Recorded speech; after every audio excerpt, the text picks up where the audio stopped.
நாகையில் கல்வி வளர்ச்சி நாள் உண்டியல் வழங்கும் விழா நடைபெற்றது. இவ்விழாவிற்கு பள்ளி தலைவர் டாக்டர் குப்புசாமி தலைமை வகித்தார்.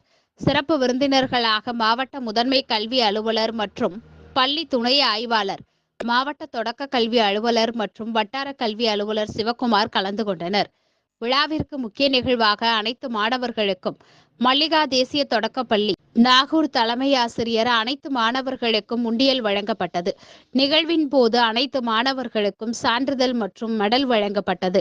முதன்மை கல்வி அலுவலர் சுபாஷினி மற்றும் மாவட்ட கல்வி அலுவலர் கார்த்திகேசன், வட்டார கல்வி அலுவலர் இளங்கோவன் மற்றும் நகர்மன்ற உறுப்பினர் தமயந்தி தண்டபாணி கலந்து கொண்டனர்.